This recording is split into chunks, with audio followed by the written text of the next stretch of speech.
Trump was jumping on a plane yesterday, and that's when he was actually cursing out Israel and Iran for breaking the ceasefire initially.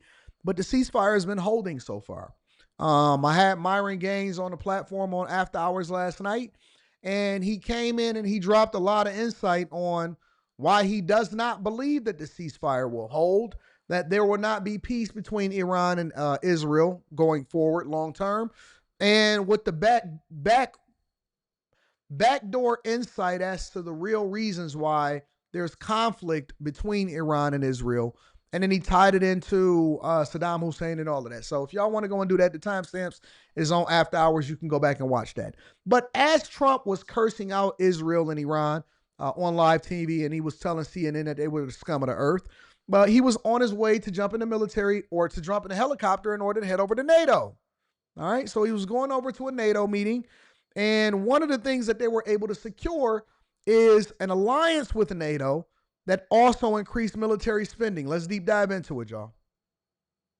Over the past 2 days, I was honored to participate in the NATO leaders meeting and also had extremely good individual discussions with the King and the Queen, Secretary General Rutte, and the Prime Minister. Great discussions, very knowledgeable people. Major focus of our conversations at the summit was the need for other NATO members to take up the burden of the defense of Europe, and that included the financial burden. As you know, it was 2%, and we got it up to 5%. And they said, a couple of them came up to me, one in particular said, "Sir, we've been trying to get it up to 3% for 20 years, and we haven't been able, and you got it up to 5%. So they're going to be, most of them, I guess almost all of them are going to be. Hey, Trump is never going to waste an opportunity to make sure that he praise himself about being a great deal maker. You know what? They said that they was trying to get it from 2% to 3% for all of these years. They said that you got it up to 5%. We've never seen anything like it. It's impressive. It's incredible. You're the greatest in the go. We've never seen anything like it. In 20 minutes, you stepped in and you got it up to 5%. You had NATO increasing their spending on military up to 5%. And we've been trying to do it for decades. How did you do it, Trump? Now, I will give him his credit, and I'm going to give him his praise. But at the same time, I don't think that he's waiting for it. I think that he gonna get his own credit. He'd be like, listen, we've done things the likes of which has never been seen before, hitherto unaware. This is incredible what we got going on here. I've never seen anything like it. This has never happened in our lifetime. Absolutely the greatest victory, and the bombs are happening everywhere, and it just completely obliterated everything. And I just can't believe what we were able to accomplish. This peace deal will last for years. And look at what we've accomplished in 6 months. Trump has no problem making sure that he celebrates himself and ensures that he get all of the credit, 100%. Contributing now 5%. Breadman says, well, you got a profile picture, so I'm gonna read your chat. Breadman says, AD, you never miss a moment to praise yourself. Nothing wrong with that. Facts. Oh, I didn't say it was a bad thing. I didn't say it was a bad thing at any point. All right, well, let's look at it from this lens. Fellas, don't sit here and complain to me. Don't sit here and complain to me and say, oh, Anton, I never get acknowledged. What do you think that we should do about these women that only got us a tie for Christmas? And they never acknowledge Father's Day. And Mother's Day is all for the women, and Father's Day are for the men, but they never want to talk about Father's Day, and they never want to do any of that type of stuff. Don't come to me then. Don't come to me worried about whether or not you're going to get your praise. Because let me tell you something. The one thing that I've learned about life is that you can't sit there and wait for nobody to give you your credit. You got to go and get that yourself. You can't wait for nobody to come and give you your credit. You got to go. Because, and another thing, they always talking about, oh man, you know, if you doing it, then just be silent about it. No. Because if I do something wrong, you're going to scream to the mountaintop. See, look at what he did, y'all. I knew it. Nope. Yep, I give out $5,000 a week to homeless people because I pay my tax to the streets. Oh no, you have to be quiet about that. Why I got to be quiet about the things that I did good? So we can let people scream up to the mountaintops about stuff that they did bad, and we gonna have whole conversations about it. But we supposed to be quiet as a church mouse about the things that we did well. Nah, let's get all of our praise. Let's get all of our praise. Praise be to him that do things right. A number that people are surprised at, but you need it today. The United States accounts for 2/3 of all NATO defense spending. And since I began pushing for additional commitments in 2017, believe it or not, our allies have increased. Never give yourself credit. Wait for everybody else to do it. Use a lie. I'm the greatest of all time. I don't know what you're saying. And not only that, I'm about to do this. I'm about to do that. You can manifest your blessings like that. You absolutely manifest success by talking about how great you have been and what you're going to do. Spending by $700 billion. I said to people, you don't have any money. And a lot of them weren't paying. And so I started the process, and I picked it up as soon as I got back, which is 6 months ago. And following my election last November, almost all have accelerated plans to reach the 2%, 3%, 4%, and then ultimately, very quickly, 5%. And all of this is going to be done very quickly, almost immediately. You probably know this as well as I do. I'm sure they've been talking about it. It's really been a big focus. In a very historic milestone this week, the NATO allies committed to dramatically increase their defense spending to that 5% of GDP, something that no one really thought possible. And they said, "You did it, sir, you did it." Well, I don't know if I did it, but I think I did. This will be known as the Hague Defense Commitment, which is pretty good.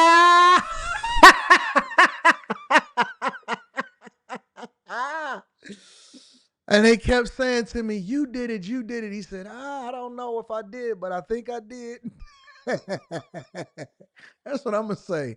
When I get home today, I'm expecting for trumpets, crumpets, teacups, and a parade to be waiting on me when I get home today. When I get home today, I am expecting greatness. Yo, listen, y'all going to have to start being honest about what you want. Tell her. Tell her. Tell her. Tell her what you want. Don't sit there and be modest about it. Say it. You know what? Kim said something the other day, and I thought that it was pretty funny. Kim on After Hours. She said, "Anton, I think you got a praise kink." I said, "A praise kink? What is a praise kink? I don't even know what that is, but it sounds very, very good. It sounds like something that I would want to be a part of." She said, "I think you got a praise kink, Anton. I ain't never heard of that before." She said, "You get off on women making sure that they praise you and say how great you are." I said, "Okay, well, but I don't want them to lie to me. I just want them to tell me the truth, though. You know what I'm saying?" I'm just saying, for real. Pretty appropriate. When the allies reach this number, it will add more than $1 trillion a year. Think of that, $1 trillion per year to our common defense. And this is a monument really to victory, but it's a monumental win for the United States because we were carrying much more than our fair share. It was quite unfair, actually. Most of the things that we've been complaining about, Trump has been solving for. So before he got into office his second time, and this is something that we actually complained about when Biden was in office, is we've complained that we've been the ones that have basically been contributing into NATO. We've been paying the majority of what goes into it. And Trump was one of the first people that said, "You know what? I think that we about to pull out of NATO." He said, "I think that we're about to pull out." He says, "We are contributing too much money into this, and we're not getting back anything that came along with it." And then obviously we also know that trade deals, and that affects everything. That could break your relationship. If you are the one that is contributing the majority into the pot, but you're not getting any kind of reciprocation that you think is of value, then it's like, why am I here? I'm better off if I'm the one that's paying for the majority of what happens here. I am better off by myself. And so when Trump threatened to pull out, and unless they actually contributed their fair share, unless they upped the amount that they were contributing into NATO, then everybody wanted to get on board. But it's not until you're ready to walk away. You got to be ready to walk away. in any negotiating tactic, even when you are doing something at work, right? If you go, you know why? Do you know why women? Do you know why women don't make as much as men in corporate America at the top? Because they're not willing to walk away. They're scared to ask for a raise. They don't know how. They're waiting on somebody to come and give them something. They don't know how to say what they want. They don't know how to ask for what they want. It's the honest to God truth. But you have to be in a position to walk away. You can't just walk away and be broke. You have to be able to walk away. And so every time that I've actually made a proposal or I went in and said, you know what, I need this amount or I'm going to leave, I already had something else lined up just in case. I wasn't going in unless I already had an offer letter. And the chances are I was going to leave and go to that other place unless they made it way worth my while. And then they came back and said, you know what, can I see the offer letter? And sometimes I would say, nope. And then other times I would say, yep. And I wouldn't let them have it, but I would just let them see it. And that is one of the ways in which I negotiated my pay package. But women are absolutely scared to ask for what they want, which is why I would have no confidence. I would have zero confidence in Kamala Harris being president of the United States of America. One of the things that we were talking about last night is, or it wasn't last night, but I believe it was Monday night. And I said, what do y'all think would have happened if Kamala Harris was in office? Disaster. Disaster. No negotiations, no tactics, no ability to be able to walk away, no willingness to be able to stand tall. That's why we've been funding all of this agenda and this propaganda and USAID and all of this stuff and been sending money over to these places all the time. But this is the art of the deal. This is the art of negotiation. And Trump is absolutely commanding the respect of everybody outside of the United States of America, including those that are a part of NATO. Turning now to some breaking news as we continue to follow all of the developments out of the NATO summit in the Netherlands. Taking a look here at a post from the Associated Press, it says breaking: NATO leaders agreed on a massive hike in defense spending after pressure from President Trump. I want to bring us out to some images that we had earlier on today. This was President Trump meeting with NATO Secretary General Mark Rutte early on this Wednesday. And the Associated Press here saying that NATO leaders agreed Wednesday on a massive hike in defense spending after pressure from President Trump and expressed their, quote, ironclad commitment to come to each other's aid if attacked. The 32 leaders endorsed a final summit statement saying, quote, allies commit to invest 5% of GDP annually on core defense requirements, as well as defense and security-related spending by 2035 to ensure our individual and collective obligations. Spain had already officially announced that it cannot meet the target, and others have voiced reservations. But the investment pledge includes a review of spending in 2029 to monitor progress and reassess the security threat posed by Russia. The leaders also underlined their ironclad commitment to NATO's collective security guarantee, saying, quote, that an attack on one is an attack on all.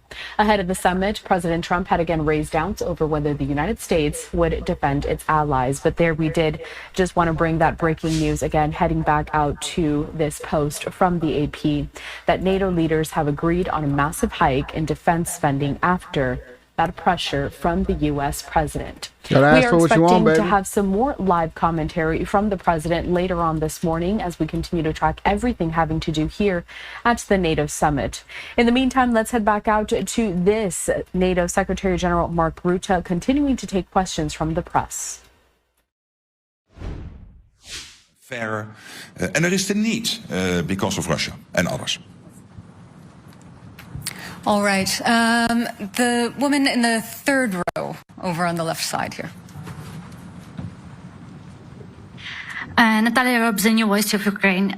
Secretary General, you have stated that this year Canadians and Europeans have pledged 35 billion into military support to Ukraine, and this is not even the half of the year. In your opinion, what should be expenditure for Ukraine at the end of the year? And what amount of military aid to Ukraine could help Ukraine to win the war, not just survive?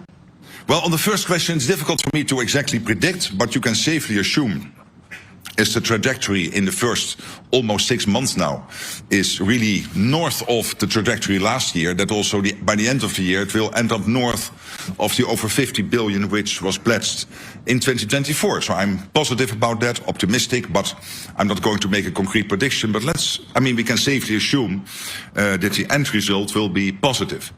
And of course, what we are doing here, we have to make sure that Ukraine can stay in the fight, that Ukraine has what it needs to be as strong as possible.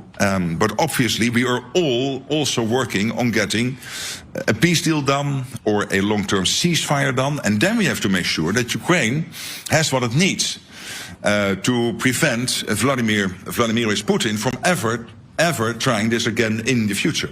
And the first layer of that, making sure... Yeah, I hear y'all saying that he called Trump daddy. I seen those headlines too. Let me find that too. Ukraine can defend itself post a peace deal / a long-term ceasefire, obviously is also the support we are now providing to keep them in the fight, which has to do, of course, with training. It has to do with delivering military equipment, so the command in Wiesbaden, but also the various streams of money going into Ukraine, developing Ukrainians' defense industrial base, which still has about a 35 billion spare capacity.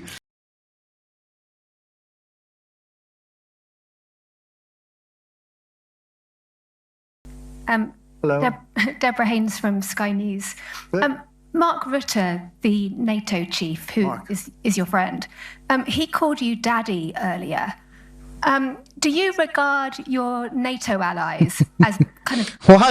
Why is Mark Rubio laughing in the background? Why Mark Rubio can't hold back his laugh?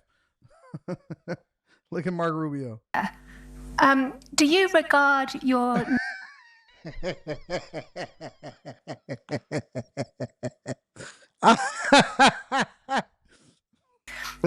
Mark Rutte, the NATO chief, who is your friend, he called you daddy earlier.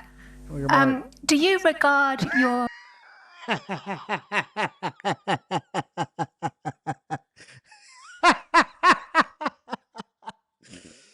Oh, I gotta hear this answer. NATO allies as kind of children? No, he likes me. I think he likes me. If he doesn't, I'll let you know. I'll come back and I'll hit him hard, okay? No? But He did it very affectionate. Daddy, you're my daddy. Do you regard your NATO Did he call him daddy? allies, though, as kind of like children, and they're obviously listening to you and they're spending more, and you're obviously appreciative of that. But do you hope that actually they're going to be able to defend themselves, defend Europe on their own without... I think they need help a little bit at the beginning, and I think they'll be able to. And I think they're going to remember this day. And this was a big day for NATO. You know, this was a very big day. They took it. One of the gentlemen said, you know what? We've been trying to raise the rate. That's what you call Trump? For 30 years, he said, 20 years, from almost the beginning.